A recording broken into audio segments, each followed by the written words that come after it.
Ташкентте және Бакуда жеке жұмыстарым болуына байланысты мен билетті осылай алдым. Сондықтан да билет қымбат болып 125 мың теңге болды.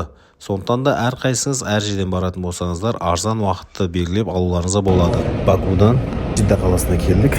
Меккеге қарай жолға шығатын боламыз. Қай жерден қалай жол керек екенін айтамыз. Свайым кодын өз қаражатыңызбен.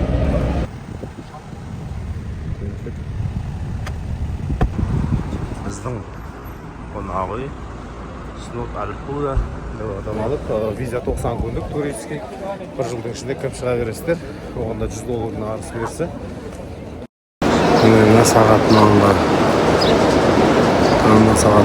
Сағаттың 4-ші этажына шықсаңыздар, тамақтану орталықтары бар. Сіздің қалай қымбат, арзан жеуіңізге өзіңізге байланысты. Сіздерге қосымша білім ретінде айтайын. Кімде-кім Меккеге келіп, Кабаға келіп, заттарын жоғалтып қойған болса, сағат болсын, сумка болсын, телефон болсын, ключ болсын, қандай Пайғамбар саласына туылған жер бар ғой, басқа кітапхана. Соның алдында мына жанында жазып тұр. Lost and found деп жазып тұр. Яғни lost жоғалған және табылған, found табылған деген сөз. Осы жерден телефон болса телефон, басқа да заттар болса осы жерден көресіздер. Мына жақ сағат. Көрдіңіздер, бұл жақта автобустан келетін жер, мынау Пайғамбар саласына туылған жер. Осы жер, телефон жоғалған болса осы жерден келесіздер. Lost and found деген жер. Осы жерде. Қосымша білім ретінде өздеріңізді.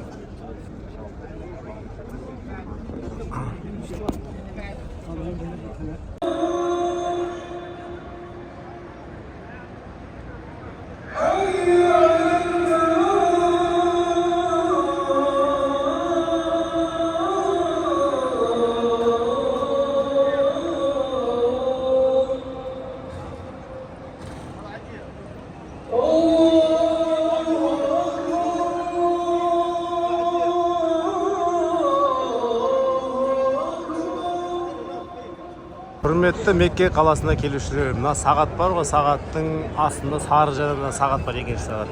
Ақша айырбастайтын кезде көпшілігі қиналады. Осының жанында мына банк бар. Бірнеше 10 шақты банкомат кезектерде тұр ғой, банкоматта. Шетел визасына арналған ең шеттегі банкомат негізінде Каспи Голд немесе басқа да карталарыңызбен виза болса осымен ғана ала аласыздар. Ең шеткісі міне. 8-ші әжетхананың алдында. Құрметті көрермендер, көпшілігінде мынандай сұрақтар туындауы мүмкін. Мысалы үшін Свайым кодын өз қаражатымен Мекке қаласына келетін болса, Меккеден Мединаға немесе Меккеден Жидда қаласына қалай барамыз деген сұрақ туындауы мүмкін. Мысалы үшін сіздерге ең тиімді жолдарын айтайын. Мекке қаласының мысалы үшін автовокзал орталығы бар. Кудай деп айтылады. Автобустарда ол жақтан жүреді. Мысалы үшін такси, қонақ үймен баратын болсаңыз, қымбат вариантын айтайын. Сол жерден сразу жалдауға да болады. Мысалы үшін 300-400 реал алады салон. Ал ендеше арзан вариант немесе Меккеден Мединаға бару үшін сіздерге ориентировка айтайын. Ол Меккенің артқы жақтары сағат бар, сағат. Кейін Хилтон бар. Соның жанына келсеңіздер, осы жерде Мединаның таксилері бар. Арт жақта Мединаның такси сұрасаңыз бір. Ал енді жолдың ар бетінде мынандай Hyundai Стариков ұқсас машиналар тұрады. Осы жерде Жиддаға қарай 25 реал, өте арзан. Жақсылап сөйлесетін болсаңыз 50 реалмен де Медина қалаларына жетіп алуға болады. Сағат, Анжу, автобустар кіретін жер, полный мезі таксилер. Соның жаны Сапко деген жерінде автобустар жүреді. Таксилер 60, аналар билет алатын болса 85. Маша Алла, ассаламу алейкум, я Расулулла деп біздер саллаллаху алейхи ва саллям деп киелі нұрлы Медина қаласына келдік. Так, кіруімізді алдым.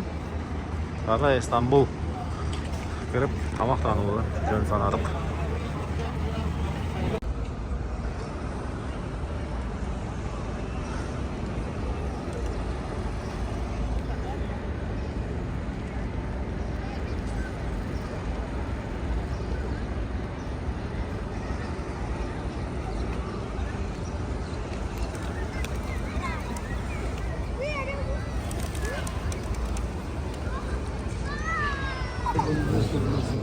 السلام عليكم يا رسول الله.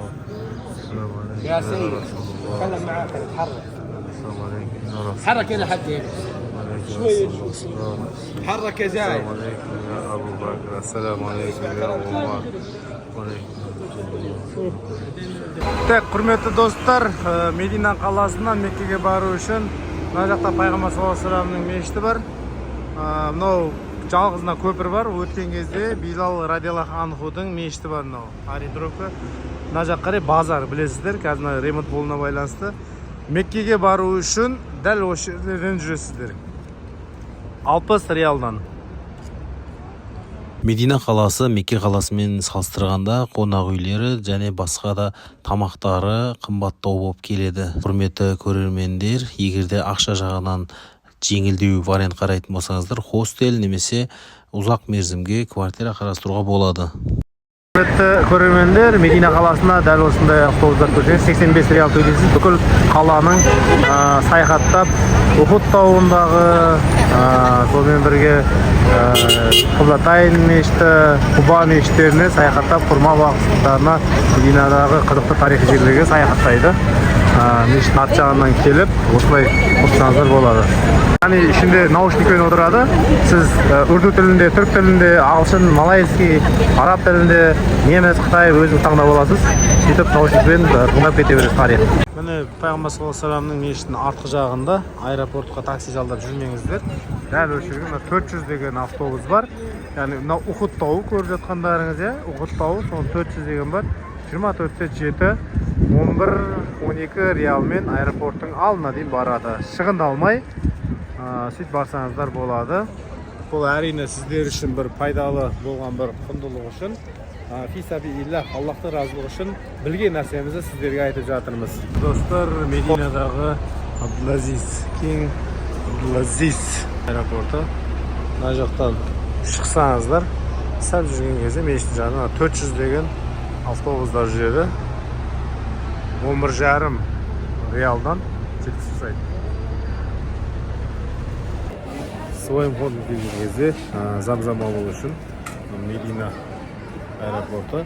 Медина аэропорты кіріп барышыңыз оң жақта болса, мына жақта зам-зам бөлістер 12 риал. Мына жерден алып кете бересіздер. Алып аэропортқа кіріп кете бересіздер. Қиын емес. Алып, мына жақтан аламыз. Төледік. Қазір екі зам-зам алып кетеміз.